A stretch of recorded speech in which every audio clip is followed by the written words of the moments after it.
Little Kill Bill whistling. Yo, um, listen, you guys, can we talk for a minute?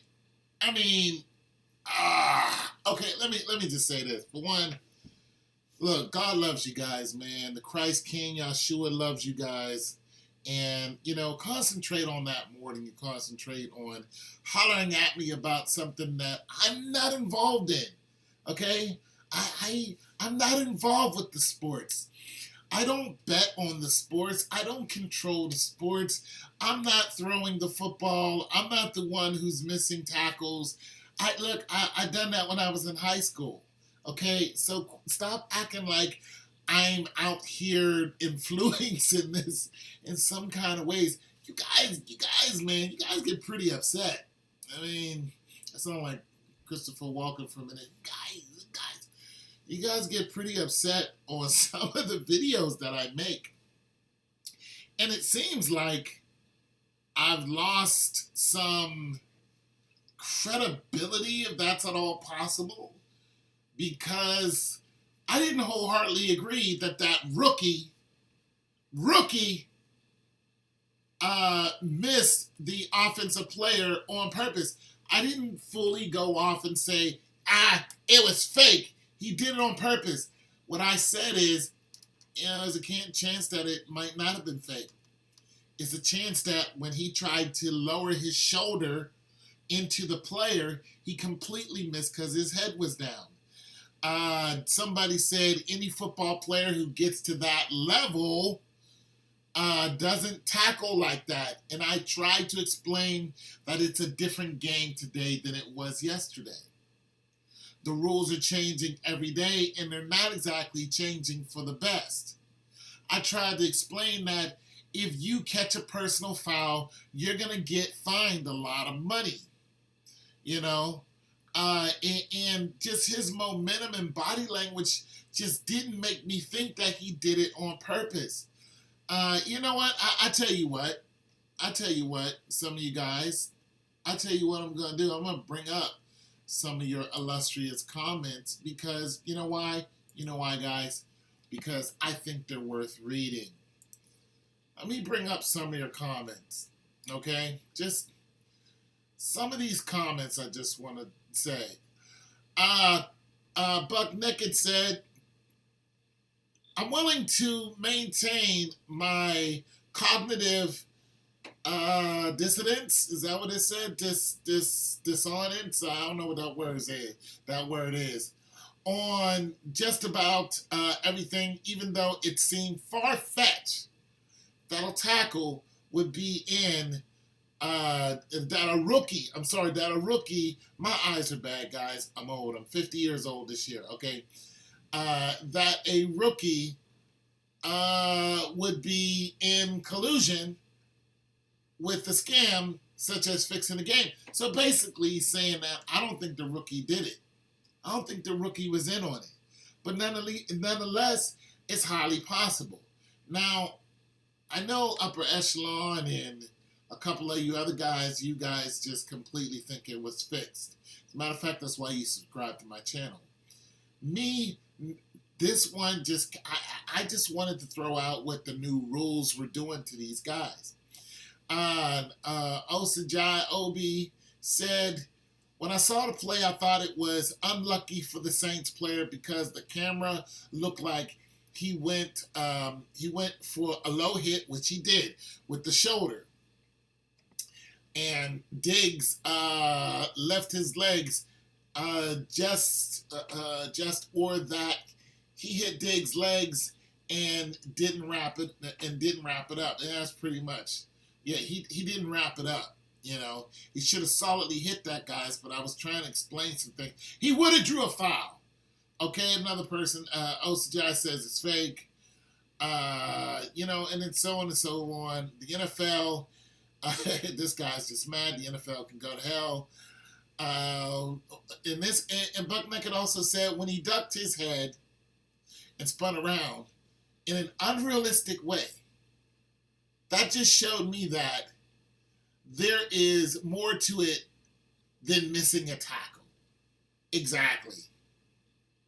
Anybody playing football at this highest level gets there by being, and he was going on to say that being exceptionally well, so on and so forth. But nonetheless, it was the unrealistic way it all went down that made me question it. So I'm not going to backtrack on what I said. I said that it's possible. There's two different possibilities here, and I just didn't want to jump to conclusions, but I wanted to bring up more facts. Anyways, what's up to my neighbors here and wherever you guys are? Hey, man, I always like to say big up to my neighbors because one of them still watches my YouTube channel, even though they're no longer here. You know, they moved, but what's up to you anyway, Broham? Nonetheless, so let's get to, I'm not even going to throw out predictions because you guys know where I'm at. You know where I'm at. I still think the Pats are going to win it. Now, we had some other comments where a guy was pretty much saying that if that low hit, or what would have been a low hit, if it was faked on purpose, then the Rams are going to win the Super Bowl. And I went on ahead and said I agreed with that. If it was fixed for the Rams to be in the Super Bowl, a complete miss like that, which questioned everybody's sanity, like, there's no way this should have happened. This is basically what you guys are saying. Then it's definitely fixed. There's no way that should have happened. Drew Brees is still wondering what in the hell's going on right now, and we should be talking about Drew Brees instead of talking about Casey Keenum. If it was that blatant, then yes, 100%, no matter what the Pats do, it's set up for them to lose. I mean, if they make it that blatant, then you know what? Just why are we even talking about Blake Bortles? Why are we even talking about the best defense this year? With the Jags. Why talk about Casey Keenum and how he's been throwing strikes and all? Why even talk about the fact that he threw the Diggs and the Diggs miracle catch? We shouldn't even be talking about that. We should be just handing them the doggone Lombardi and saying, hey, let's just hand it to these guys and walk off the field. You know what I'm saying? Why are we even talking about Wentz and him not being there and, his backup quarterback and all that with the Eagles and yada, yada, yada?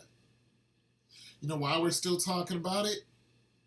Because the Pats are going to win. Listen, the only threat to the Pats is if this is fake. Other than that, the Pats are going to win. Okay, let me say it like this.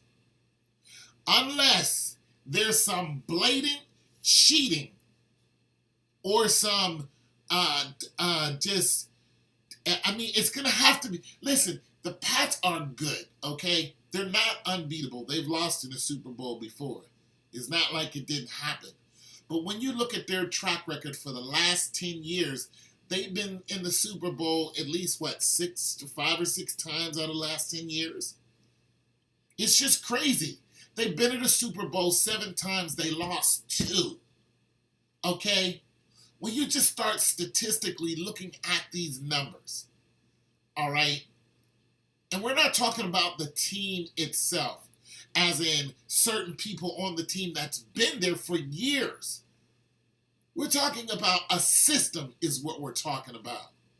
We're talking about the way they think. We're talking about a system that is intricate enough to keep them at least in the final, at least in the Super Bowl. Within the last 10, 15 years, 7 times. Who else has done that? I mean, when you look at the monster that's stacked before any team, whoever wins between the Eagles and the Jags, any team, Casey Keenum and the Vikings, whoever, you're just looking at a monster of a system that it just doesn't fail that often. Okay?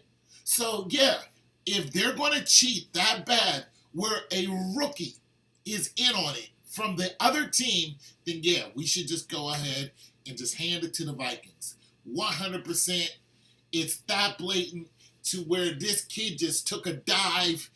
Everybody saw it. This kid's career is, listen, don't get it twisted and think that this kid's career is just gonna he'll just bounce back, he'll just be fine. You gotta understand, in that game alone, he started off as a hero. He was making great plays. It wasn't just like this kid came out of nowhere and then boom, he just made a horrible play. He was making great plays in the game. You don't think this kid's career just sank to an all-time low? You're fooling yourself. Like, look, listen, this has happened to plenty of people. And a lot of them don't bounce back. They just don't. That play right there is a career-ending play. And I'm not saying he's going to play anymore. What I'm saying is he's not going to have the confidence that he once had. And people aren't going to have that kind of confidence in him. I'm not going to say he's going to get cut, but I'm going to say his chances of getting cut are high. And if that happens, he's going to be standing in the soup line. Because everybody saw that play, and not one coach on any team, even down to bantamweight, can understand what just happened to this man. I'm saying, people, if it's fake, and this kid risked his career on that being fake, well then, the game, listen, it's even more fixed than we ever thought. It's deep for a rookie to come in and blow his career like that.